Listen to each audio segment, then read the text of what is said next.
Hey, it's Mazzy here. Welcome back. This is another one of those stream of consciousness videos. That's why it's in black and white, because it's the illusion that this is important, the gravitas in it, the artistic presentation to you, to me, that cinematic quality of black and white, that there's a certain thing that happens in black and white cinema and documentaries, which I think is just fabulous. But I do these videos every once in a while. I'm doing more than I had in a while.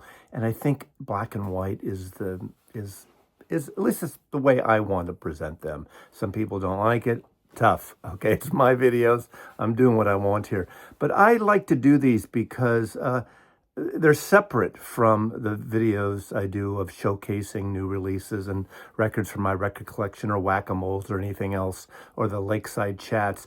These are kind of thoughts I have, dreams I have, in a way like rants I have. So in essence, you could call these also rant videos. Again, unscripted, just off the cuff. You know, I have an idea, a morsel, a seed of an idea, and I run with it. Sometimes you'll see a few dissolves if I cut out some crack or some crap, or where I pontificate and go on too much. But you know, there's someone's going to comment that I go on too long anyway, even with the edits. Okay, but that's just the nature of this thing. But I want to talk about fandom in terms of fans of bands. You know, do artists owe us something because we've been fans, lifelong fans, whether it's, you know, the top three I can think of are the Beatles, Dylan, and maybe Bruce Springsteen, okay? They seem to, I'm talking about the fans now. When I read these comments, and whether they're comments on my video or they're comments in the forums or people write these kind of dissertations on this kind of stuff, I feel there's a lot of people that feel that Bruce, Bob, the Beatles owe us so much. Their heads explode when something is overpriced, and I get that. Oh, Bruce Springsteen, the working man's man, is selling his soul to Sony Music for billions of dollars or multi-millions of dollars, and they're pricing a box, or CD box or LP box too much. But remember, these records are competing with free. Streaming is free. No matter what you say, no matter how you want to crawl out of it, it's free. You can go on YouTube right now and pretty much listen to all the music for most of these artists virtually free. It's free. And so the physical world is something different, and it's like minuscule. Most people, you know, when you talk to them and they find out you're a record collector, they think you're friggin' lunatic, crazy. People still buy records. They stream it. It's a passive thing for music. And they might, you know, remember when they liked Strawberry Fields or Born to Run or, you know, The Times They Are A-Changin'. But that's not important to them. They don't care about all these bootleg and these outtakes like in the Springsteen recent box set, which is not outtakes, which are actually, 5 out of the 7 are complete unfinished albums that are almost finished. Now, we could quibble about that. But that video I did on the Springsteen Lost album set really kind of got me thinking of this, and reading the comments of that set got me thinking of this, because a lot of fans feel that Bruce, Bob, the Beatles owe us something. You know, there was one comment on one of the videos I did on the Springsteen box, and this commenter said, the problem with this box is this is not the box set the fans wanted. They want the big Bruce Springsteen, E Street Band, the big man saxophone, outtakes, all that stuff. So I'm glad that person is speaking for me and everyone else. The fans didn't want this. You know, fuck the fans didn't want this. I want the artist to put out what they want. Can you imagine if the Beatles, 1967, early 67, the spring of 67, there was an episode of Dick Clark's American Bandstand where they show Strawberry Fields and Penny Lane, the short films that were made at the time. You know, the Beatles had stopped touring and they had disappeared for, 6 months? That was like eons back in the 1960s. And they come out with Strawberry Fields and Penny Lane, and their hair is even longer than the Fabs. And they have mustaches and facial hair, and it's surreal and artsy and psychedelic.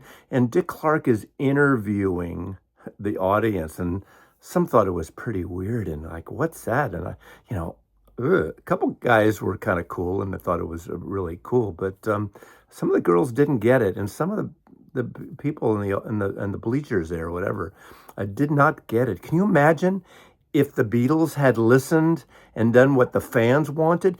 They progressed every single album because they did what they wanted to. They put out what they wanted to, and it wasn't just repeating themselves of the fab yeah yeah yeah stuff. So I'm sorry, fuck the fans. Let the artist put out what they want to put out.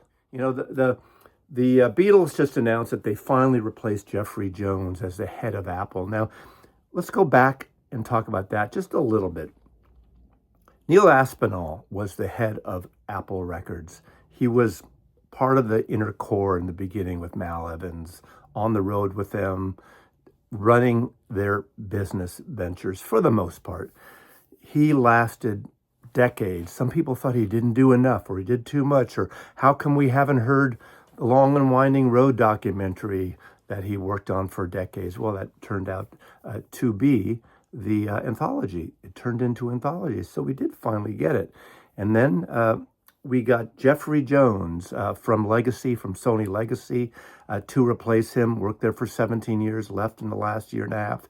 And now we have a new fellow that comes from entertainment world, but a different market. He comes from the Harry Potter franchise. Now, I was on a text thread with a bunch of music guys, music buddies that I have, and one of the fine gentlemen, a good friend of mine, thought, how ridiculous, what are they doing? What are the Beatles thinking of? What does that have to do with music? What does Harry Potter have to do with music and the Beatles? What an outrageous decision to hire that guy. Well, first of all, that's not the only job the guy has.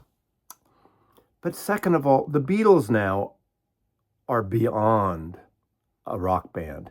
They're beyond an album making outfit. It's been 55 years since they split up. They are entertainment like Harry Potter. Good or bad, you want to hold on to your Beatle records and hold on to that pipe dream that they owe you so much and they shouldn't be doing all these other side projects. Love in Vegas, which I thought was fantastic. I saw it twice.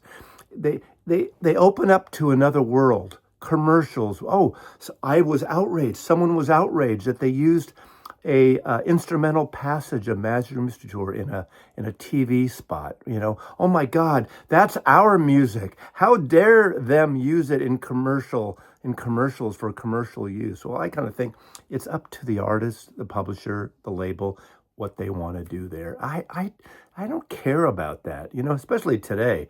I mean, in terms of record selling. Now, if I mention this, people say the Beatles are too rich, Springsteen's rich still. They don't need to do that. Well, if you do it for one artist, the young band starting up that gets an option to have a song in a commercial or have a song in a movie theme where you can make money licensing, that's so great. But if the Beatles do it or Dylan do it, you think, how dare they? The music is mine. That's our music. How dare them just cheapen that stuff for us? Our lives are at stake. It's kind of ridiculous, isn't it? I think at least it is. So this new guy is going to be taking over Apple, the Beatles Apple, with the 4 estates as the board of directors, I assume, and he's kind of leading the way. Of course, he has to answer to the board, and the board makes the final decision. Equal parts, all 4 members of that board: Paul McCartney, Ringo Starr, the Harrison estate, and the John Lennon estate. And not everything you like is going to happen. There are going to be things that maybe you don't like, so you don't have to like it. It doesn't matter. Now, I was thinking about this. So this guy's running it, which means not only is it about reissues, putting out a 50th anniversary or 51st or 2nd anniversary of Rubber Soul, or all the Beatle albums or Help or whatever that is. They're doing these 4 movies on each Beatle, which I think, I'm going to pass judgment once I see them. I think the gentleman who's working on them is a great British director and writer, and if anyone can do it, he can pull it off. He made Road to Perdition. He made two of the James Bond films. A great director, directed in the theater in the UK. So if anyone can do it, he can do it. And the thing about art, you have to try things. They don't always work, but you have to try things. Now, again, these people will come into the forums that this stuff cheapens the legacy of the Beatles. Give me a friggin' break. The record's there, enjoy it. Turn off your goddamn YouTube or your goddamn radio or whatever you're listening to, streaming, and don't listen to this stuff, and turn it off if it's not for you. But I think, it's time the Beatles have to explore. They're not going to be here much longer, the final two living Beatles. And some will call exploitation of their catalog, of their legacy. But I see it as another, what's the word I'm thinking of? Another form, a continuation of the legacy of the Beatles. And I've been thinking about this too. What will this guy do? Now, remember in Vegas, Love. I happen to like Love, saw it twice. I like that they hooked up with Cirque du Soleil. That was kind of a George Harrison decision initially, and then Giles Martin got involved. And I think it was very successful for what it was. Something else is going to happen. And I was thinking about this. What would they do? I was thinking about, the ABBA show off the Thames in London. It's sort of a 3D holographic performance. Now, some people think that's outrageous. How dare them? But, I could totally see that theater or a theater like it being turned into sort of a semi-permanent Beatle exploration. AI is here, whether we like it or not. Does it excite me at my age, my advanced age? Not especially. But if it's used for good and not evil, I think that could be an interesting way. Remember going back to the 1970s, was it the Hall of the Presidents at Disneyland in Anaheim? You walk in to the gates, and to the right on Main Street, there was a Hall of the Presidents with Abraham Lincoln, the animatronic thing. That was so new. We saw and heard Abraham Lincoln speak way before Daniel Day-Lewis got into his body and portrayed him in that Oscar-winning performance. And I think that could happen to the Beatles, like something either in a permanent situation or maybe something like the Globe. Is it the Globe in Las Vegas? I think that could be interesting. Now, you don't have to go see it, but people hold on and feel that these artists are theirs and they don't want to let go. And I understand it because I grew up at the time this music came out, when these artists were creating this. And I have emotional attachments to the songs, the music, the artists of Bob Dylan, Bruce Springsteen, the Beatles. So I understand that, but people's heads explode. There's another thing which I've said many times. There's this whole thing when I read the forums, when something comes out or doesn't come out, there's that sort of the group line is, we've already heard that, or we know what's in the vaults, or we. Go, it's not like you're pissing on a tree with all those we's. But we know what's right. We know the way they should do this. If these fans made the decisions for all these releases, I don't think it would be a good thing. Decisions by committee is never good. You need a smaller group right there. Now, Bruce Springsteen or the Beatles or the Rolling Stones or Bob Dylan may not always make the right decisions according to me or you, but that's the decision. That's what the artist wants to put out. Now, I'm not a fan really of any of the Giles Martin remixes, and I don't think they're necessary. I know there's that whole thing of wide stereo and left and right of the early stereo mixes, after the afterthoughts over the mono. But I grew up with those. I like those. I'm not against them remixing them, and I don't have to buy them or listen to them if I don't want to. I do object, though, that the covers of those albums are indistinguishable from the originals. There need to be some kind of cover change or something that you know they're remixed, in my opinion. Just so you know, for history, okay? You can have the remixes, but have the originals available. But I don't even think all the originals of those later albums that have been remixed are available on streaming services. I'm not quite sure, but I don't think so. They're certainly not available in record stores unless they're sitting there or used, which I think is a disservice for the legacy. Talking about legacy, I think that's something that I personally object to, but I'm not going to totally freak out about it because I'm fortunate if I have those records and I can listen to them. I have the remixes and I can listen to those if I want to. But it just seems to me that a segment of these massive fans of these artists, of Bruce Springsteen, of Bob Dylan, of the Beatles, I'm sure there are others, but those are the ones that kind of brought me to this discussion here. Those fans seem to have forgotten what these artists were about when these artists did things on their own terms. Now, one could say, no, they're selling out to the commercial entities now. Well, shit, they're 70, 80, 85 years old now. They're not going to be around anymore. They're doing things to leave them. Now, those of the people that hate that Bruce Springsteen sold his catalog to Sony or Dylan sold his catalog. The Beatles still haven't, but so many bands now have sold their catalogs. And, you know, how do I feel about that? Well, shit, I'm 70 years old. And if I had that kind of catalog, artistic creations, there's a sentimental side of me that wants to hold on to them. But I know that I want to leave something for my son, for my heirs. I have one heir at this point. I'm going to leave something for him. Now, it depends on the connection we have to that music, to that art with one's or several sons or daughters. So that really depends on the decision that these artists are making on what they want to do with their catalog, with their body of work. You know, do you want to leave that to them to work on? Is that going to be their life story to work on? We know in John Lennon's case, Sean in particular has done an exquisite job on putting out reissues and expanded issues of the John Lennon catalog. Some of the other children, not so much, in my opinion. The Dylan bootleg series has been magnificently curated for the bootleg series. I love that. And he's not an owner of those recordings anymore, but him and Jeff Rosen, his manager, are a part of that with, I think, of Steve Berkowitz at Sony as well, doing a magnificent job. We know some estates handle things well and some cheapen it out. Now, you know, selling it off to a label, you have to kind of trust them. So far with the Springsteen, I think they're doing an excellent job. Remember, Bruce doesn't own this material anymore, but he has access to it. He knows what's in the vaults.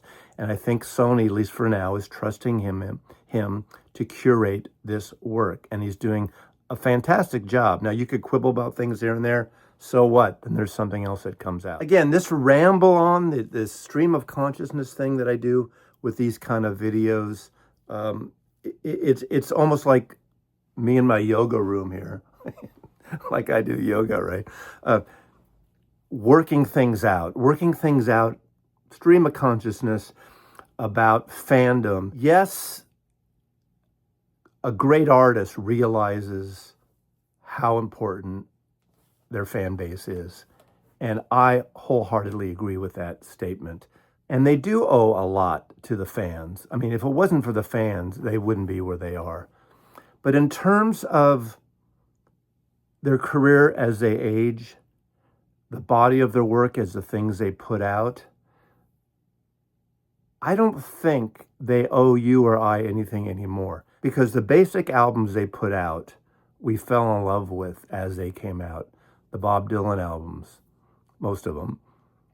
The Beatles albums, absolutely. A lot of the Bruce Springsteen albums. And we don't have to buy everything. And again, the choice today, even though some of these releases physically are expensive, because remember, the physical world of music now is not like it was in the 70s, 80s, even in the 90s, or the 2000s.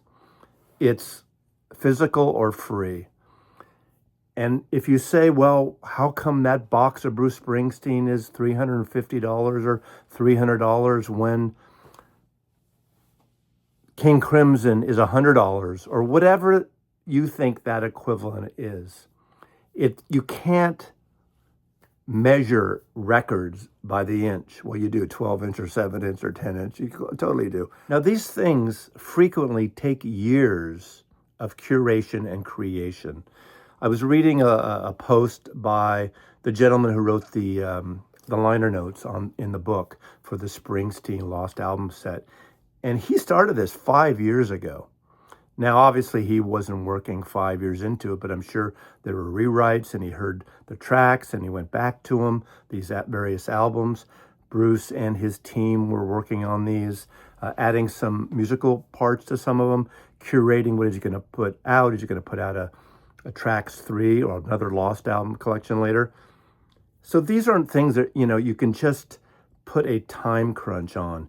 Obviously, with these Jethro Tull sets and Steven Wilson mixing 5.1, it's a different take. They're taking the tapes and a third party is working on and mixing them. So you can't judge the prices on these releases just based on how many songs are on it, how many records or CDs are in the collection, and what the box looks like. There's so many others. And I beat a dead horse on this subject, knowing about licensing and copywriting and manufacturing. And I know, you might complain about a design of the box. It's hard to get the CDs or the vinyl out or put it back in the box and everything. Everything is different. You can't compare a Bruce Springsteen to a King Crimson or a Beatles to a Jefferson Airplane or a ABBA to the band. Every band, every artist is very different in terms of the economic side of things, the curation side of things, the manufacturing side of things, and just all the legal ramifications that usually happen with these sets. And when you think about it, it's amazing they get done at all in some cases. Just, you have to understand, it's up to the artist, ultimately. If the artist signs off on it, I'm going to go along. Now, if I don't like it, I don't want it, I don't buy it. It's as simple as that. But to be a fan, to feel that they owe me so much, and the things they're putting out, I mean, how dare they charge that much or not include this track? How dare they never put out Carnival of Light? Because we hear it's so great or so terrible. How dare them? God. I don't even know how to end this, but I'm going to end it right now. But thanks for listening. Thanks for watching. Thanks for allowing me to pontificate for 20 minutes. Mazzy loves you.